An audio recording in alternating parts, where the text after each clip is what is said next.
To recap, here are my stats for before and after. I did not gain or lose any weight. I am 5'8", I weigh 165 pounds, and I was the same weight before and after starting this. I just kind of ate home meals as a diet. I had definitely a lot of peanut butter banana smoothies mixed in. That's probably my main source of protein, alongside some like canned fish and stuff like that. I had some non-meat meals cooked by my mom, and I cooked some meat meals myself, and we had definitely a variety of things I would eat at home. But I never tracked my calories or the in and out or anything like that, or macros, or tried to get these food groups or anything.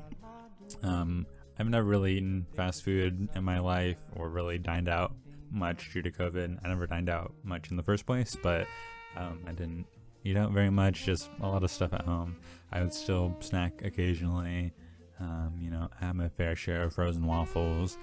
Probably the biggest difference from my diet to the average person is that I only drink water, so I can't really speak on, drinking coffee before a run or anything like that. But that's a little tip for you. If you only drink water, that's a good way to keep your calories down. But yeah, I only drink water, and I just made sure to drink a lot of it after my runs.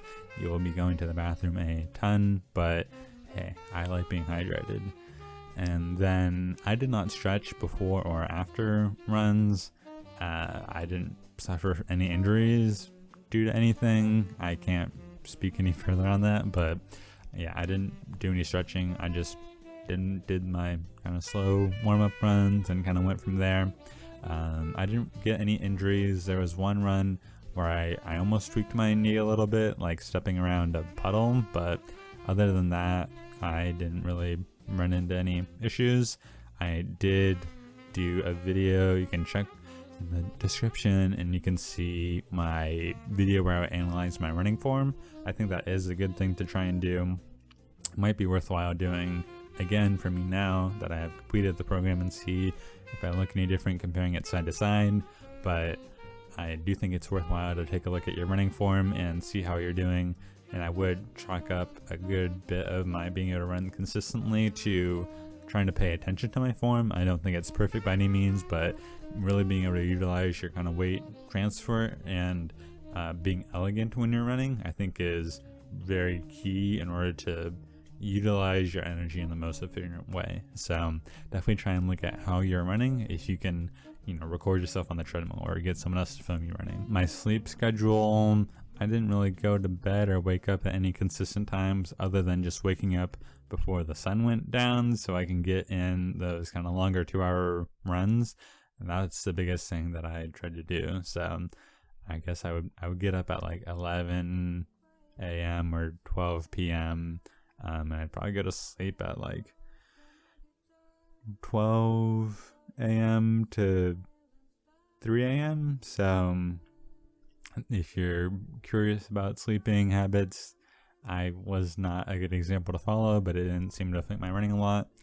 And then things that I learned about running, and that I really said already, but it's always good to hear it again. You gotta run consistently. That's giant.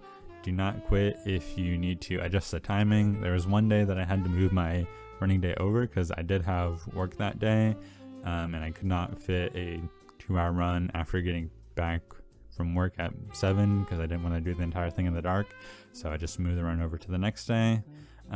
So don't stress about if you need to adjust some of the times. Be forgiving to yourself, but do not quit just because you couldn't do everything in one go. Allow yourself to be flexible. The rest days are very important, so embrace those. There were some days that I would exercise on rest days where I would maybe go on a run with my family or a bike ride with a friend or something. But besides those days, hopefully, utilize rest days and ice yourself if needed. And then start at a slow pace. Do not be afraid to go slow. All the best runners go slow in their training, and you are training. So trust the process, trust the schedule, go nice and slow, take it easy. Even if you feel like you have the energy to go further, that's a good thing. Just embrace the nice and easiness, embrace the slow. And then it's definitely important to know the difference between running through the pain of soreness when you're actually injured.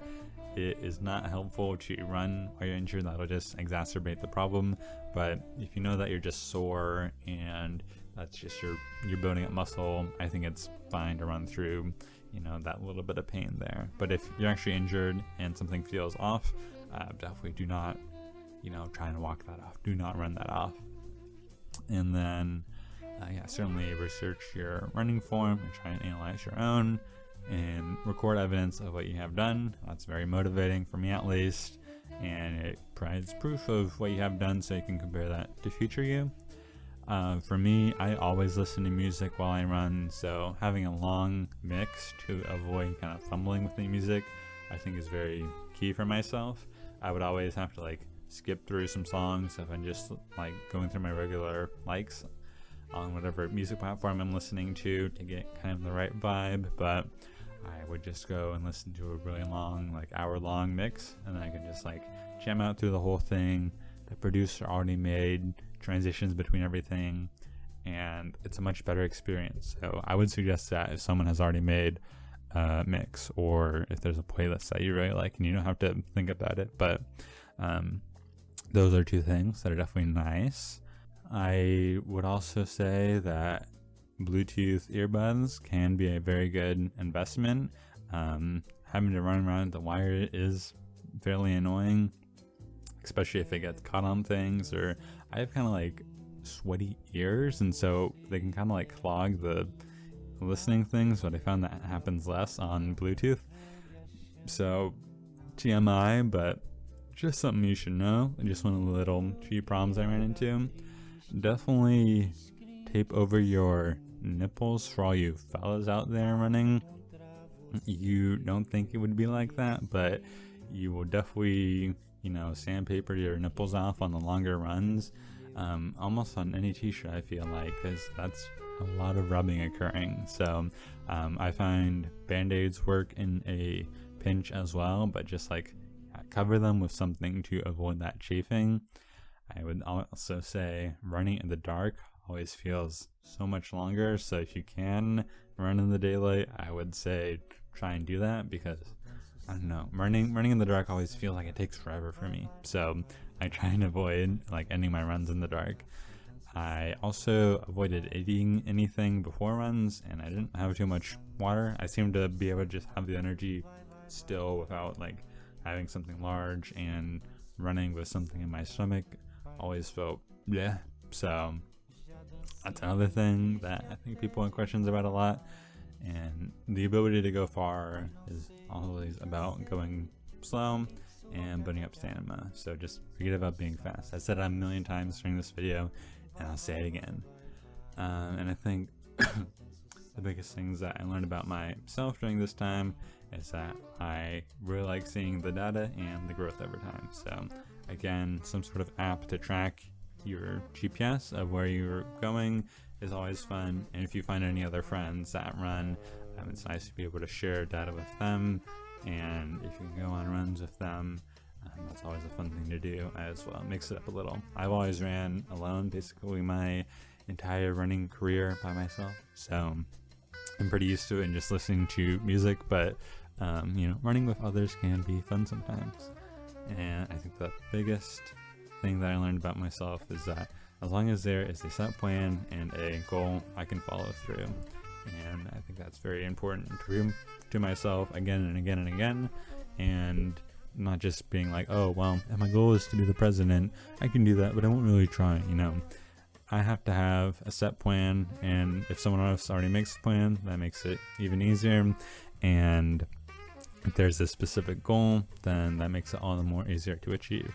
So the goal was to do that 2-hour and 15-minute half marathon, and future self watching this, you crushed it. You did a good job. So I think those are all my biggest takeaways, all the biggest questions I had about running before starting, and hopefully this was able to give you some insight. You can come back to it and answer some questions when you actually start this, and you can go like, okay, I'm not going to eat anything, or okay, I will start drinking only water, okay, I will learn to go slow and pace myself, okay, I'll make an account on here and track my progress.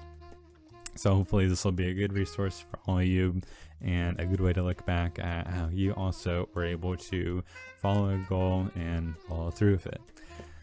So a lot of talking. Hopefully I can edit this down into like a 15-minute or less video, and I hope this was helpful. All right, bye bye everyone.